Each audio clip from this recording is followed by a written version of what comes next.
Al McFarlane. Welcome to the conversation with Al McFarlane. I'm glad to be here and glad to have you along as well. Today is Monday, July 10th, 2023. Great program scheduled for you. A couple of good conversations. I'll be talking with a new friend. He'll be my friend when we're done talking for sure. And that's Scott Davis. He's an author of a book we'll talk about, but an adventurer, entrepreneur, an inventor, and a seeker, I think. We'll learn more about that in that conversation in just a minute or two.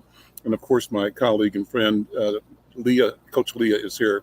We'll talk about her work, her successes already in launching her new podcast and the program that we are hosting and producing with her. Before I get going, I want to invite you to support this program.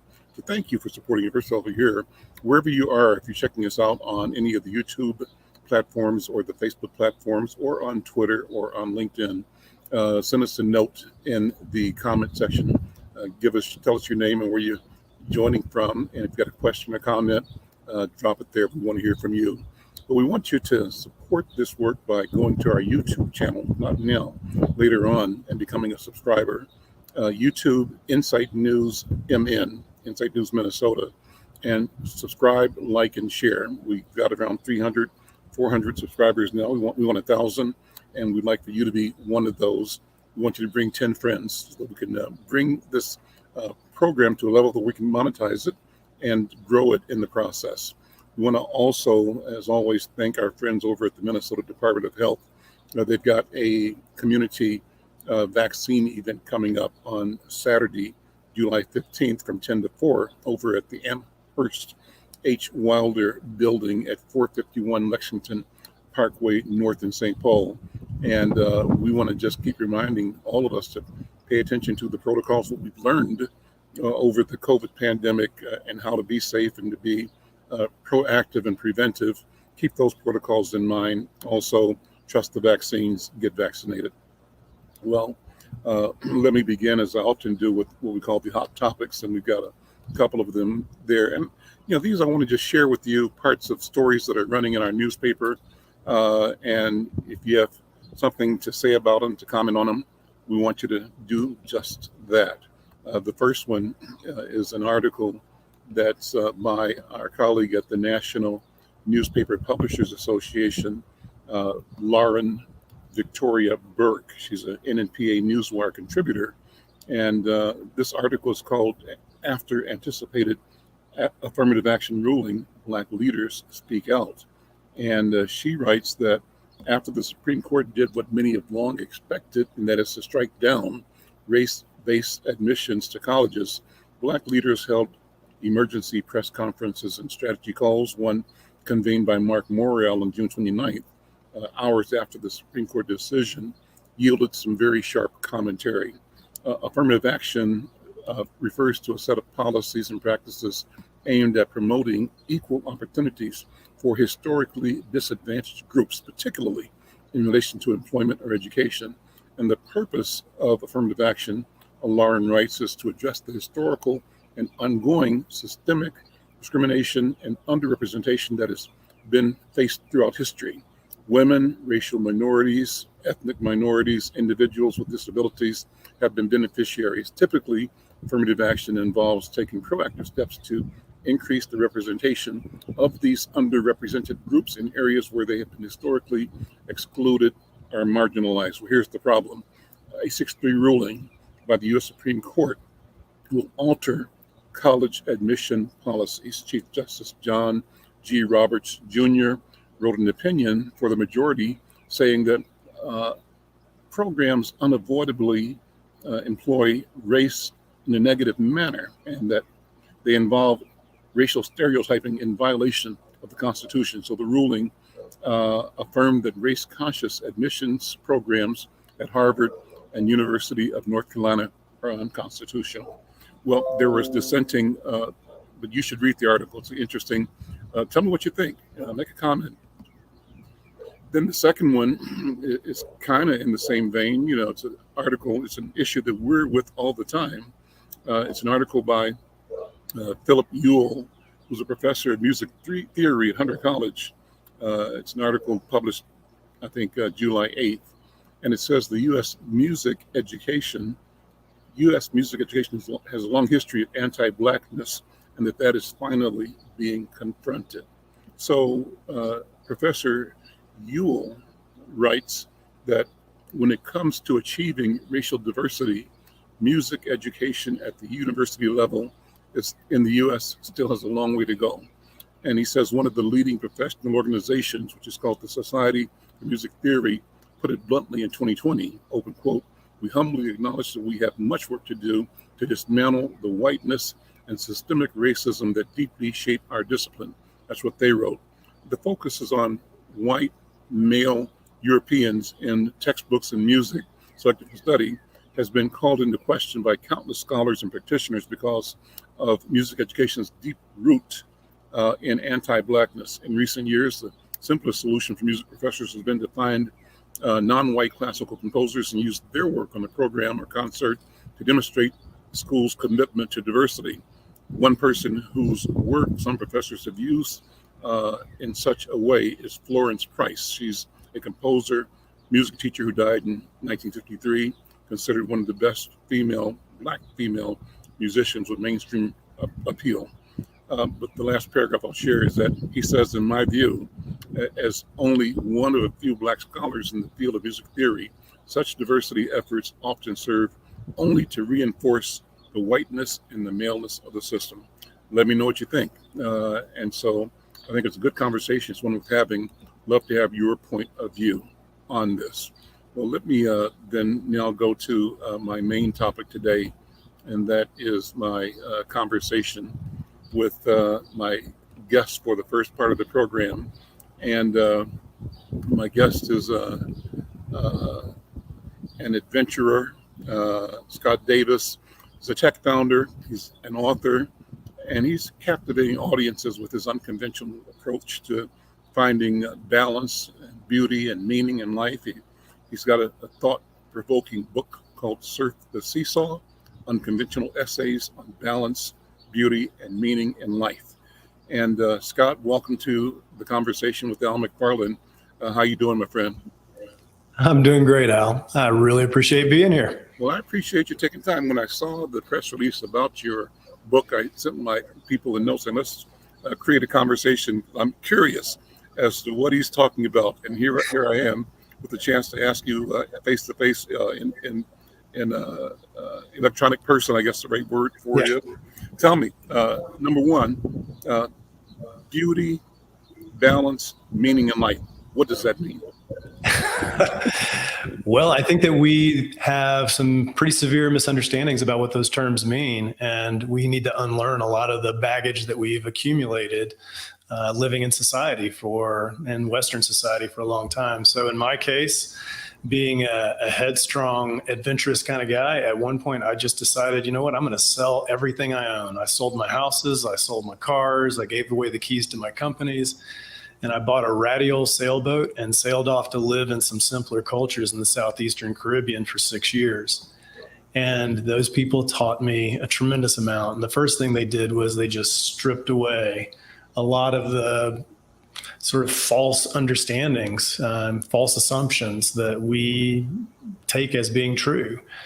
It's been a remarkable experience, and the book is really just a way of me sharing those stories and the formative impact they had, and showing me that, you know what, beauty looks different than we think it does, and balance is certainly different than we are taught that it is. And the meaning of life, it can happen for every single person. It's not about fame, it's not about power, and it's not about money. I'm going to ask you to go deep on beauty. What is beauty? How it appears to you. Then I'll ask you to talk about balance, what that means, what your discovery has been about the nature of balance, what it means, why it's important or not important, and then to broadly go into this idea of how we see things, point of view, perspective, and how maybe more than one perspective can exist at the same place at the same time, and how we navigate that. How does humanity navigate its ability to engage from the uniqueness of every position, but the truth of each existence, and do it in a way that does not destroy, demean, or devalue any of the participants, those that are alive and those that are existing as minerals, as water, as sentient or non-sentient. So that's a lot to get into. But first of all, Wow. Scott All Davis, right. tell your story, where you're from, and Cool. talk about becoming the person that you changed at 40. How did 40 begin for you? Yeah. Well, raised in the South, first child of three. My parents are still together, super strong family life. My father is literally my hero. There's a chapter in the book on that. He's a flawed hero, but he's my hero and just the greatest man I've ever known. And I've known some really great ones. Uh, Public schooled, had a pretty amazing career, just met some people and they kind of launched me. And I was able to do a lot of things before I was 40. And that let me see, where this was headed and realize, having more is not really going to make me any happier if it's the wrong kind of more. And so, that's really where I come from. I have two kids, 32 and 30. One is a quantum scientist. The other is a creative director at a video game company. So I have the artist and the scientist, and Thanksgivings are pretty awesome around our house. So that's me in a nutshell. I'm just basically where in the South are you from? Talk about the Texas. South. Texas. Okay, Yeah. and you said you've got a great dad, a flawed man. Talk about your dad. In fact, talk about your dad's dad and your dad's dad's dad. Talk about your lineage. What flowed into the person I'm talking to now, Scott Davis? Well, my dad's dad was dirt poor. I mean, literally dirt floors, kind of dirt poor. His father died when he was in 9th grade, and he was the oldest child, and he quit school and did manual labor for the rest of his life, taking care of his birth family, and then ultimately getting married and taking care of my father's family. My father was taught by this man that you basically need to be disciplined. You need to take care of yourself. You need to keep your nose clean. You need to do the right thing. You need to be as good as your word. And ultimately, my dad got this incredible break where he got a scholarship to get out of this very small town and go to a university. And, that kind of set us aside from that. That those kind of communities can be kind of like a vortex. They can hold you in. And what town was that? What town? That was Jonesboro, Louisiana.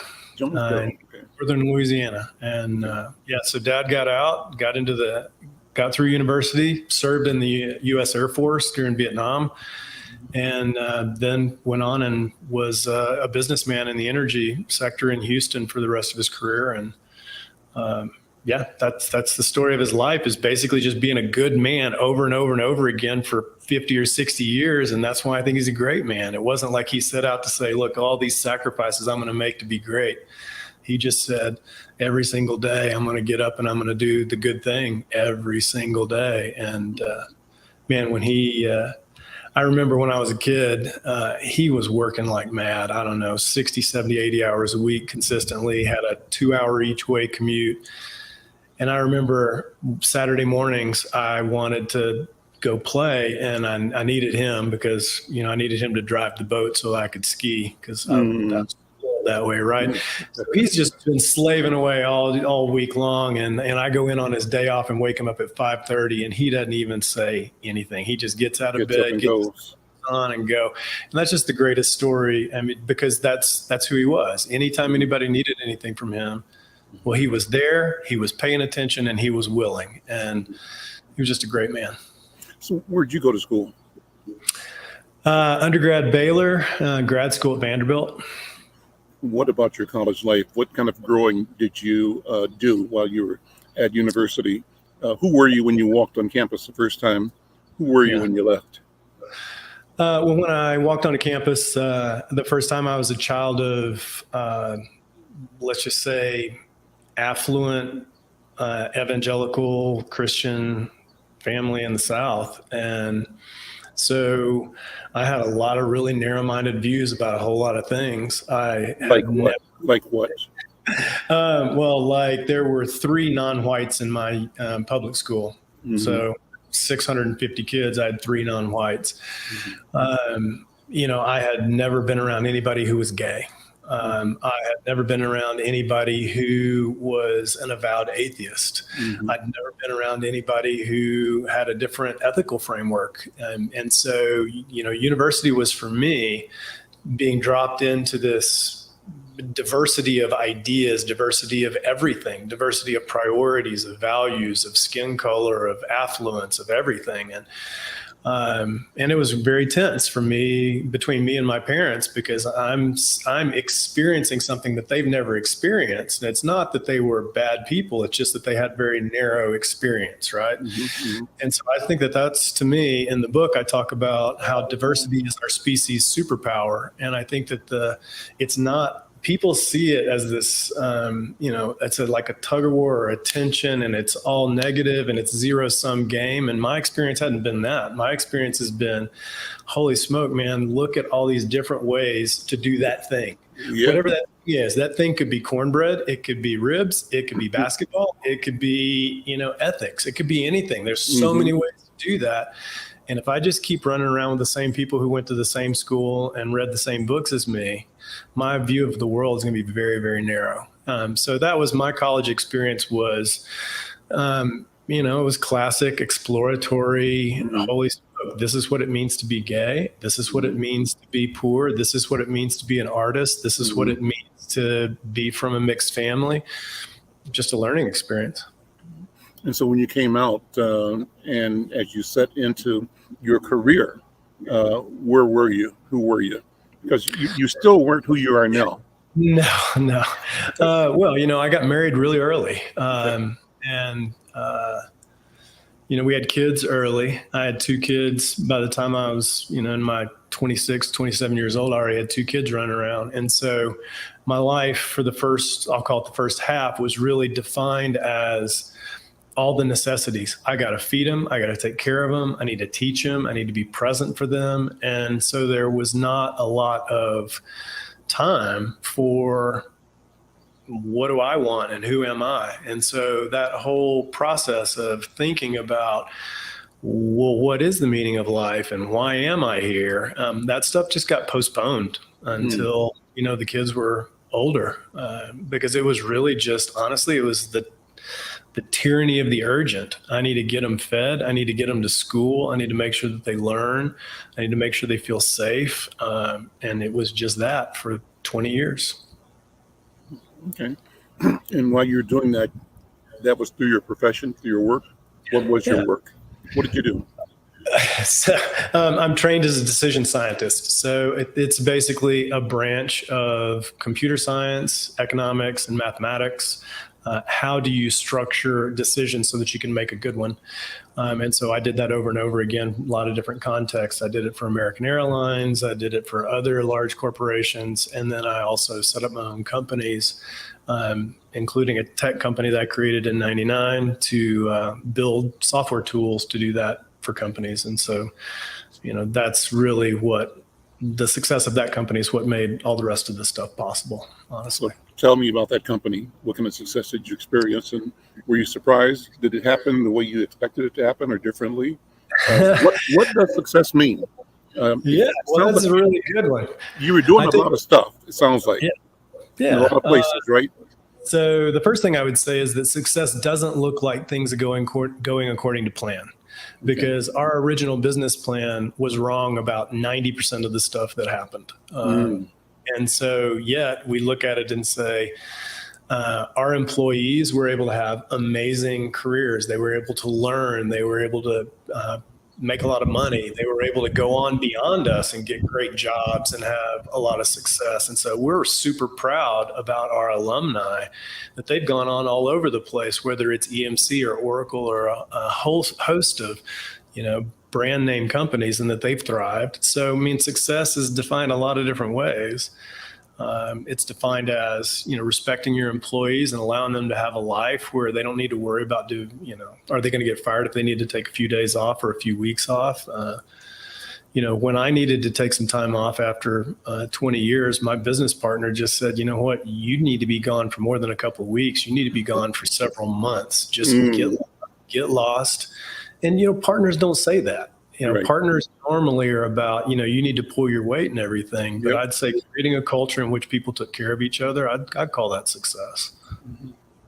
Okay, so when you reach that point, so how many businesses did you have? Well, I have a tech business. It's called Iris. I also, when I came back from the Caribbean, I created a business to help people build their own sailboats. That's called Pure Sailboats. I have another business in which I incubate other consulting ideas, and that's called Azure Innovation Services. Right now, we're working on a affordable housing nonprofit venture, sort of a social entrepreneurship. I do a lot of things. Okay, so you're still doing it. I mean, you didn't walk away from the business world. You just stopped doing what you're doing. And I started doing something different. I handed the keys off to everything and went away for 6 years. And when I came back, things really hadn't changed very much. And so I just kind of picked up some of the pieces and started doing it all over again. Got it. So the 6-year hiatus, where did you go? How did you decide? Number one, you're a sailing guy, right? Talk about sailing and what sailing has meant to your life and how sailing led to the epiphanies that we're really going to talk about right now. Sailing is amazing. One of the things about sailing that you realize is that you are completely at the mercy of Mother Nature, and you can do stupid things, but you cannot get away from Mother Nature. Mm-hmm. You can do smart things, but you cannot get away from Mother Nature. And so one of the best examples of that, I think, for me, was just this idea of balance. So with a sailboat, there's the wind, there's the keel, there's the waves, there's the rudder, there's the crew. There's so many forces, and the boat is just constantly moving. And so what we talk about as a sailor, we want to put the boat in a groove. And in a groove, what's happening is that the boat is pulsing, and it's not just going straight. It's just in an efficient groove where all of these forces are kind of moving back and forth with each other efficiently. And so that was one of the epiphanies, was to realize that balance is active, because we tend to talk about balance, especially as adults, we talk about balance as if it's static, right? Mm-hmm. You have this much power, I have this much power, and we hold this thing firmly, rigidly together. But on a sailboat, that's just toxic. That does not work. Okay. Mm-hmm. And so we started to think about it more as like, remember when you were on the playground and there was a seesaw? Mm-hmm. I used to stand in the middle and put one foot on each side of the seesaw, and I'm just kind of floating the chair, floating the ends, right? And it's active and it never stops, but that's balancing, right? And you think like, we would balance a broomstick on your hand, and you're just kind of like, ooh, okay, balance on your bike without training wheels. So kids, we know balance is active and it's perpetual, right? But then as adults, we start thinking, oh, it's an equilibrium. It's like a negotiated settlement. It's either or sometimes, and it never really is. It isn't, right? So, I mean, if I take cinder blocks and I put them under one side of the seesaw, all that does is ruin the seesaw. Yeah. You no longer have a seesaw.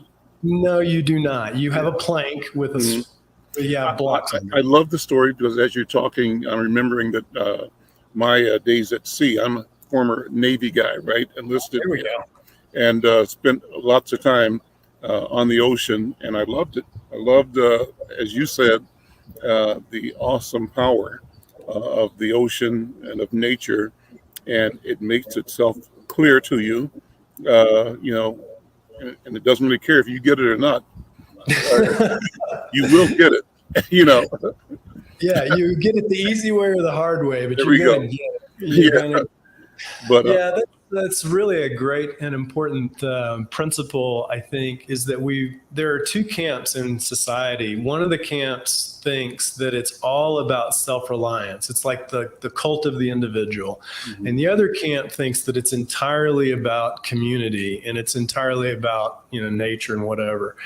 And I'm thinking, I really can't embrace either of those. I think it's both of these things, because if I am not a skilled sailor, the fact that nature doesn't care about me isn't going to save me, right? Yeah. I can't just go out on the ocean and be an idiot. Mm-hmm. I need to be smart, but I also have to realize that I can't be smart enough and strong enough to neutralize nature. That's not going to happen. And so there's both of these things together. I want to be self-reliant. I want to be capable, but I also want to recognize that from time to time, I need other people. I've been saved by total strangers. It's like that Blanche Dubois quote, I've always relied on the kindness of strangers. Mm-hmm. that's my life, right? Mhm, I mean, mhm. I've shipwrecked and needed to be saved by people. I've had the boat wouldn't start and needed to be saved by people. And I mean, I've had people that I've run into that needed me. They asked for something from me. I helped them. And then Sure. 2 days later, they came back and changed my life in a way I Yeah. couldn't even possibly imagine. Tell me a story about that. Oh, unbelievable! So these two crew had sailed. I was on in the South Pacific backpacking, and these two crew had sailed over for about a month to get to this island that I was on, and I was recovering from a mountain climbing experience at a hotel, and these two crew came in, and they needed a shower. Was what they needed, and they asked, "Is there a public shower?" I'm like, "I don't know, but here's the key to my room. Go, you guys go take a shower." Mhm. So they go, they take a shower, and they come back, and the next day, their whole ship invited me to go to dinner. And they're like, "I can't believe that you did this." And the captain was this snarky old dude, right? He was this just rotten guy. And he says, "So if it had been me instead of those beautiful women, would you have let me use your shower?" And I said, "Well, the real question is, would you have asked?" And he admitted that he wouldn't, right? Because we're taught to be big and strong, and I don't need anybody else. So what happens then is that at dinner, they're telling me these stories about this amazing sailing that they've done and all their experiences. And that is what inspired me to go buy a boat 1 year later and take off to the Caribbean, which really expanded my life. So and all that came from these two people who needed a little help. They needed help from me, and they inspired my life. And so I want to talk about beauty, what beauty means to you. How do you describe beauty? How do you see it? How do you know it? How do you feel it? And how do you share it in the world or experience it in the world? Well, I'll tell you one that everybody can relate to, and then I'll tell you a specific example that is from my own experience. When you watch Roger Federer play tennis, doesn't it make like the little hairs stand up on the back of your neck a little bit? Or when you see Simone Biles just crush some vault, right? It makes like your eyes water a little bit and your hair stand up on the back of your neck. We're wired. We are wired to respond that way, to perceive a glimpse of the divine, a glimpse of perfection. Like we see something that's so perfect and so true, and it makes the hair stand up on the back of our neck, or gives us butterflies, or makes us want to be like that. And it could be a beautiful man. It could be a beautiful woman. It could be an incredible feat. It could be grace that someone extends to a child. Any of these things, and it just, the blood rushes up, and we recognize that right there, that moment is divine. And that feeling, that's what I would call beauty. And that's what I would call a love response. It's, I see something divine and I'm so drawn to that. I want to replicate that. I view that as the standard. And so in my life, I have it every day. My wife is this absolutely astounding person. She's a French national. And when one of the times I told her I love her, she said, in French, we don't tell each other je t'aime all the time, which je t'aime is I love you. And I said, well, interesting. Well, what could I tell her other than I love her? Well, how about why I love her? And then you start thinking, well, why do I love her? And you start to realize, oh my God, I love her because of all of these little things she does. Like she remembers everything that matters to people who matter to her. I mean, everything. It's crazy. She'll say to me, hey, don't you have that interview with Al today? Which I might have told her something about like weeks ago. Like, yeah, I do. What do you know? Or the things that you give her, it's just amazing. Or the fact that she knows exactly when you need her to, she's a pastry chef. So she'll say, oh, I baked you these madeleines. I thought you might need them. She's just so tuned in. She names every animal she sees in the wild. That deer over there, that turtle over there, that tree. She'll just stare at a tree for an hour and tell me, that is just the most beautiful tree that I have ever seen. Like her eyes, she has the eyes of a child. Everything is magic. So anyway, that's when I say beauty, that's what I mean. I mean that thing that makes the hair stand up on the back of your neck and tells you, you know what, there's something transcendent at work here, and I need to be more like that. So let's talk to wrap up here. I'm enjoying the conversation. I'm smiling. You see me smiling, but I'm smiling inside in ways that might or might not be visible. But I'm telling you that this conversation brings a smile to all of me. Talk about perspective then. Yeah. We've talked about beauty. We've talked about, what was the first thing we talked about? Heroes. Balance. We talk about balance, beauty, now perspective. How does that come into play? Well, so you know what? Talk about that in describing your 6 years in the Caribbean, because I want to hear about that. Give me some stories. Weave some stories about the people that you met and who helped change you and make you in the Caribbean. So when I was in Grenada, we had a really big catastrophe on the boat, and it ended up we had to be in Grenada for a long time to get it fixed because a lot of the parts had to be custom made and shipped in. So during that time, I met this Rasta man. His name is Thaddeus. And Thaddeus has become like, he's my soulmate. I love that man. The conversations that we had were just incredible, inspiring, deep. He's nothing like who I am. And yet he feels like he's my long lost brother. These conversations we're having about the meaning of life and priorities and family and human nature and relationships. And of course, we've read different things and we've lived different things, and yet we see this truth in each other's life. And it was just like an iron sharpening iron for months and months. And I miss those conversations very, very much. But they all started with this guy who we have this saying that in the Caribbean, there are only 3 times, past, present, and future. So if somebody says, hey, I will bring you this bread at 3 p.m., well, that means they didn't do it already. They are not presently doing it, and they will do it at some point in the future, but not necessarily at 3 p.m. Well, Thaddeus did not agree to that at all. He was at my boat every day at 8 a.m. He worked a full day every single day. He was a master woodworker. This guy was unbelievably skilled and disciplined. He brought his lunch to work every day so that he didn't have to spend more of his money that he could take for his family. He rode the community bus every day. And this is a guy who, because of his discipline, because of his persistence and the honor of his word and the skill of his hands, he earned about 5 times as much as a typical person in Grenada. But you wouldn't know it. It was just like this. He was just a Rasta dude with this huge cat in the hat, sack, and it was just awesome. He's just an amazing, amazing guy and blessed me so much.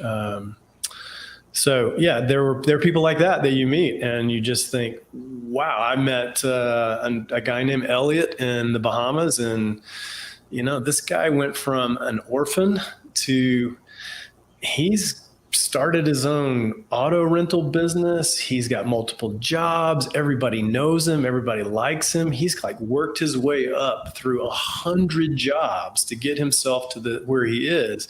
And you ask him like, what mattered? What mattered to you? And he said, what mattered was that when I give somebody my word, that is what is going to happen no matter what it costs me.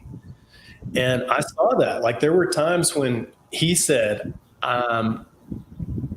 you leave your rental car at the airport and we'll pick it up. And this one time, all of his workers were out, couldn't happen. And he said, well, I can't pick up the car at the airport, but just I'll drive you to the airport. So this is the owner. He's driving me to the airport because he doesn't want to break his word to me. And it's just this idea that there is no respect on credit and reputation is the most important thing. And boy, he really taught me that in spades. So there were just, and there's a long list, but there's 2 guys that, will be part of my story forever. So the summation in talking about perspective, what is the lesson? What's the learning about Yeah. perspective? Yeah. So the lesson for me is that there's more than one way to skin whatever cat it is that you're looking at, right? So whatever job it is, you absolutely positively do not see all the ways to do that thing. There's 100 different ways to do that. So that's kind of point number one. And the other point, I think, is a bigger picture of perspective. And that bigger picture is to say that if you zoom out on life and you look at, we are life and organization and harmony and this tiny little corner of the universe, and we are surrounded by chaos, void, death, destruction. It's everywhere. And we're on this tiny little speck in the middle of all that chaos. We already won the lottery ticket, the galactic lottery ticket, that we're here, that we get to relate to each other, right? And that sense of perspective, instead of saying, oh my God, I really need to create this new business, or I really need to get this degree, or I really need to forge this family, and if I don't do that, we're not going to have, like, no. Already won the lottery. Everything is gravy. Every single thing is gravy from here on out. It's amazing. It'll completely change your life, give you a ton of energy to do all these amazing little things. So let me put the difficult question to you, Scott, and that is, how do we, number one, reflect awareness like that in a social structure, which is rigged to exploit not only material resources, not only and human resources, and to devalue our humanity? How do we, number one, either both resist it, rise above it, or ultimately change it? Because the mission has to be to figure out how to disabuse humanity of the idea that it's okay to be murderous, and to be exploitative, and to be insensitive, and to be a usurper of nature itself, and to be at war with nature, as opposed to balanced and reflective of the beauty of existence itself. I think this is the fundamental question. This is the question of the meaning of life, Al. Like, you just basically threw me this nice big softball. So I'll just tell you that. So there's this famous French philosopher, Jean-Paul Sartre, and he said, hell is other people. And I think he's dead wrong. Dead, but he's also wrong. And hell is not other people. Hell is entropy. Hell is chaos. And what we're trying to do here is we're just trying to say, look, I need to create a little more order, a little more harmony, a little more beauty, a little more help, a little more inspiration. That's what I need to do. And if I can do that, you think about this world of the universe of chaos. Everything's chaos. The anomaly is, hey, wait a minute. Here's Al and Scott having a conversation, and it doesn't sound like chaos. Mm-hmm. This is an evidence of life. This right here, this moment is an evidence of life, right? And if you remember a little bit of this, I'm going to remember some of this, and I'm going to carry that on to somebody else. Well, guess what? When I do that, I'm taking a little bit of your spiritual DNA and I'm passing it over to somebody else, right? So a little bit of you is surviving way beyond you. That's right. Somewhere that you don't even know. And a little bit of me is surviving, a little bit more over there. So when we think about significance and meaning, it all comes down to this. Entropy has an eraser, and it's going to erase any evidence that you existed, right? The trick, meaning of life, the trick to the meaning of life is making it really hard for entropy to erase you. And the way you do that is you do that by influencing lots of people, because then there's effects of you all over the place. That eraser can't get to them. And so it doesn't have to be like, okay, I'm going to go invent something, or I'm going to run for president. I'm telling you, return your shopping cart. Hold the door open for the lady who's got a bag of groceries in her hand and a little kid she's trying to corral. It's 100 little things a day, the good things. Remember, I was talking about my dad, and he's the greatest man I've ever known because he just consistently did good things, right? Think about all those little good things that we can do, right? Let somebody merge in front of you on the road. Don't honk back when somebody honks at you. It's the 100 little things.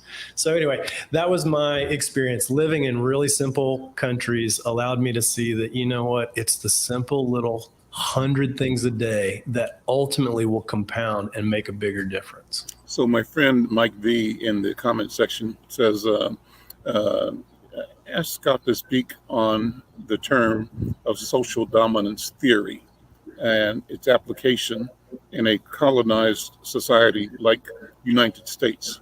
What do you think? Well, I'm not a sociologist or a historian, but I can probably put two and two together and say, look, the nature of humanity for all time has been to use power over each other. And in some cases, that's been within race, and in some cases it's been across race. In some cases it's been across gender, and it is just the nature of who we are, it seems, to try to dominate other people. And I think that the aspect of us that makes us most vulnerable to that is fear. Like, fear turns us into monsters. Like, I think that I need to dominate you because I'm afraid that if I don't dominate you, that you're going to dominate me, or that, you're going to take something from me or whatever. And I just think that fear is a terribly, terribly nasty thing. And the unfortunate thing about the US is that our entire economic system is driven by fear. Like, if you go talk to the people on Madison Avenue, they talk about something called FUD, fear, uncertainty, and doubt. And what they're talking about doing is essentially trying to make you scared so that you will then buy the antidote for the fear from the person who made you scared. It's a total scam, right? And so I think that, there's a long history going back, I would say 100,000 years, of human beings dominating each other, hurting each other, taking from each other, exploiting each other. And I don't mean to minimize the very specific and real and unique aspect of America's, experience in that. But I do want to cast a broader lens and say, this is a big problem. It's a bigger problem than here. It's a bigger problem than now. And in my opinion, the only way that we can overcome it is going forward, banish fear and realize that diversity, and not just of skin color or of socioeconomic status or philosophy, but all diversity of perspective, diversity of solutions. It is our species' superpower. Scott, that's it for right now, man. Good conversation. I've enjoyed this. Thank you so much. Where can people get the book? You can get it on Amazon. You can get it at Barnes & Noble. Okay, cool. We'll do this again. Thank you, man. I love that. Take it easy. Take care. I'm Al McFarlane. This is The Conversation with Al McFarlane. What a wonderful interview. And I'm sure we'll get back together again in the future. I enjoy conversations like this. I enjoy the exploration. And, we talked before the show about letting this thing flow wherever it will flow. I think we got a lot done in a short period of time, but there's so much more to do. And I think I'm going to enjoy hanging out with Scott again in the future and going deep, answering questions, challenging each other, challenging the norm, the status quo, and in the process, reflecting, revealing what he feels and what I feel are strategies for us to become our best selves as human beings that we can possibly be. Well, let me pivot with that and bring in another human being par excellence, and that is Coach Leah Jean. Coach Leah, good to see you, my friend. How you doing? I am pretty fantabulous for this month. There we go. Fantabulous. Wonderful. Yes. So what's on your mind? What you work with? You got some awards, I think, or some recognition, first of all. Yes. So I want to do some shout outs and actually some shameless plugs. Okay. So go for it. Wheeler Avenue Baptist Church. Many of you know that I work part-time at my church as a member of our production team, and Vacation Bible School begins today. And it's available for all ages. So I always enjoyed, we've been a member since 2009, my children and myself, and now my husband. And we would go as a family. And of course, you always enjoy the fact that your children can go to Vacation Bible School. And sometimes you remember as the child going. But what's been really cool about what we do at Wheeler is that it's for all ages and everybody has just an amazing time. So, and it's not that you have to hang out with your kids, because all the kids go one place, the adults go another place. They always have really yummy food at the beginning. Food is always great at church, right? Yep. Yep. So registration is still available. On-site registration is available for our Wheeler Wherever members. Opportunities to attend will be available as well. So go to www.wheelerbc.org and check on events, and you will be able to find where you may be able to attend Vacation Bible School this week. All right. Another little short shameless plug. The WNBA All-Star Game is this Saturday in Las Vegas. And myself and our photographer, Brian Spann, will be there to provide our insight news and Coach Leah's After the Whistle audience's up close and behind the scenes coverage of this weekend's festivities. So be sure to check us out in our upcoming episodes of After the Whistle, and go to Insight News to see what we were able to, report back to all of our audience. And so we're excited about that. The WNBA All-Star Weekend is a lot of fun. The NBRPA, which stands for National Basketball Retired Players Association, will be there hosting some really cool events during All-Star games. So I want to give a shout out to them as well. And we're just looking forward to having the stars of the WNBA show up and show out this weekend. So that's going to be fun. And we're going to have a great time covering that. So now, to what you alluded to, Al, our Coach Leah's After the Whistle is featured in the One Black Podcast a Day newsletter. I'm so excited about this. This is so awesome. And we're new at this. We're just getting out the gate, and to already be featured and with this newsletter promoting Black podcasters. And so we do realize that our program, our project is threefold: a journalist trifecta, where it's live streamed, then goes to podcast on demand, and then to print. We're still just super excited that this One Black Podcast a Day would acknowledge us. And so, oh my God, how exciting is that? That's awesome. Congratulations. Thank you. So we want you to definitely read more about these topics that our shameless plug in our upcoming edition of Insight News. And also be sure to tune in to Coach Leah's After the Whistle live Tuesdays at 4 p.m. Central Standard Time on all of our live platforms: Facebook, YouTube, LinkedIn, Twitter.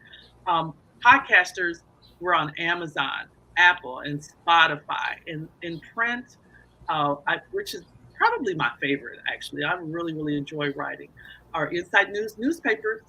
You can also go to www.insightnews.com, and you can also find us on any of our e-editions.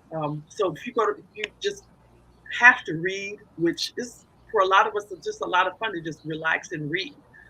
You'll be able to, get all the scoops of what we're doing in all the places we are everywhere. Well, we had a video pop in there. Tell me about what that video was that we were looking at. So can we look at that one more time, and then bring it back up? Bring it back up for us. Yeah. That would be really awesome. Yeah, it was in the background or in the back room. Maybe Ben can bring it back up again. But just okay. There we go. What is that? What's going on? So what is going on here? Oh, this is one of our After the Whistle, our latest After the Whistle, and this is that we call community collaborators. And that gentleman is Daniel Watkins. He's the regional director for Court Furniture, who happens to be one of the Fraser Foundation's community partners. As a national retailer, they help to provide furniture for families in need. And one of their major thrusts as an organization nationally is to help eradicate homelessness. And so they partner with many larger nonprofits as well as small nonprofits to help provide furnishings, housing, with to help eradicate homelessness. And so, yeah, we had a chance to understand. Yeah, and he's got a pretty terrific story as a former athlete. And so we'll have him as a featured guest in an upcoming episode of After Coach Leah's After the Whistle. So, yeah, pretty cool. So, any big sports stories since in the past week or so? What have you watched and been thinking about in terms of sports news? Well, I would say this, the USA women's basketball team has been having a challenge with Brazil here lately. And so in the AmeriCup series that's being played right now in Mexico, they're really being challenged. They've already been beat by them once, and I believe they may have actually lost to them a second time. I haven't had a chance to look up the finals for that, but we've all heard the name Angel Reese, who plays on this team, and she had a not even a breakout game, and it's a really great game against Canada here recently. But I think that she had a real struggle with Brazil. So what they're saying is that the USA has definitely got the most talented team, bar none. I mean, the best talent in the world. The question is always, when we pull all these best players together, how well will the chemistry work in order for them to win a championship together as they're playing? And so on the men's side, it's always been a challenge as well. So what comes to bear in this is many of the other international teams, the nucleus of those teams stay together all year round. Whereas in the United States, they go to play for their various either college or pro teams. They rarely, if ever, spend a year together. And so it means a lot when you're thinking about how well will the chemistry work? How well do I know and trust you as another player? And trust is not as important, because obviously if you've dedicated yourself to play for Team USA, you're gonna trust your teammate. But then can you still, again, just play together? And that is always the key. Do the coaches know how to make sure that they utilize the strengths of each one of those it's just fabulous players, so that they can win, and because again, like a team like Brazil, those girls play together year round. Yeah. And so they're able to just kind of know what each other's going to do with their eyes closed sometimes. It's intuitive at that point, Yeah. Correct. So that's a challenge. But what I do want to mention is one of our special guests for Coach Leah's After the Whistle tomorrow is a high school All-American in 2016 Final Four starting guard from Syracuse University. Taylor Ford is one of our featured guests. And so we're going to have a chance to learn about her experiences in the Final Four. 2016, they came up short, made it to the semifinal game, but came up short against Connecticut that year. But that team and talking about chemistry, how they came together and basically shocked the world by just having an outstanding season and then making it all the way to the title game in 2016. And so we'll have a chance to talk to her. But and more importantly, what she's up to now. We're talking 8 years later.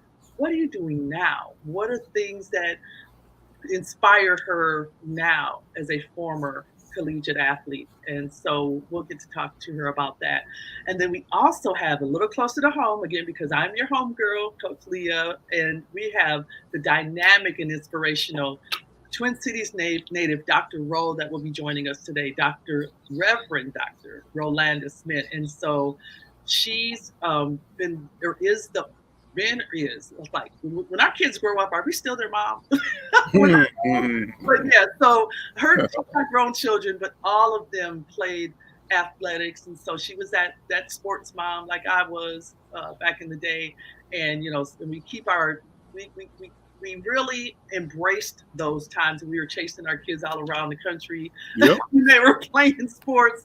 But be able to talk to her about how that balance worked for her family, and the things that she's up to now as well. So be sure to subscribe to the Insight News YouTube channel. So when you're not able to join us live, you can catch us on demand anytime at the Insight News YouTube channel. We're really trying to grow our subscribers there, folks. So again, the more we grow, the more we'll be able to share amazing content. And so we are definitely counting on you. I'm going to keep saying this. Yeah, no, we have to. We have to. A quick question. Yes. I was noticing in the past 2 weeks stories about Simone Biles return to competition. Any thoughts on that? She's heroic. I mean, she was just, our previous guest talked about defining what beauty is. Beauty is watching her execute, right? So all you can say about that is that it's absolutely phenomenally beautiful. And so what does it mean that she's returning and her courage to deal with in a public way the need to protect your health? No doubt. She's been such a great spokesperson for understanding self Self-care. self-care, but I would say more importantly, self-awareness. Because you have to be aware before you can even get to the care. Yeah. Oh, look at me rhyming. but that's one thing I've always admired about her is her self-awareness has just been so spot on. And then her bravery for being able to speak about that. And make no apologies for, listen, this is how I feel right now. These are the things that are going on. I'm articulating that to you. And then guess what? I'm also going to go sit down. As well as now that I understand where I am emotionally, physically, and mentally, I'm going to now start competing again. And so I think that that's really, really important that you're able to just be your true self and articulate it in a way that even if people don't like it, they can at least understand it. And it also helps for other athletes, especially elite athletes, to not feel so haunted by the fact that there might be something going on and now I can't compete. So what are people gonna say and think about me, and so on and so forth. I also want to congratulate her on her new marriage. She's a newlywed, and there's been a lot in the headlines regarding that. And so congratulations to her and for that. But I think that, again, being self-aware so that you can utilize self-care is where we all need to go with this. So, well, before we go, your last invitation to your next show, invite people again. Yes. So our show tomorrow live streams at 4 p.m. Central Standard Time on the Insight News as well as the Black Press USA channels. And so you can check us out there. You can also check us out live on Facebook. You can check us out live on LinkedIn and Twitter live, guys. That's so much fun. So if you want to be able to hop in, ask some questions, and then we can talk about those questions right live on air, that's how you'll get a chance to do that. But if you don't have a chance to join us live, you can always join us on demand on those platforms as well as on podcasts, Amazon, Apple, and Spotify. And we would love for you to subscribe, like us, follow us, all of those things. Share this show, share those shows.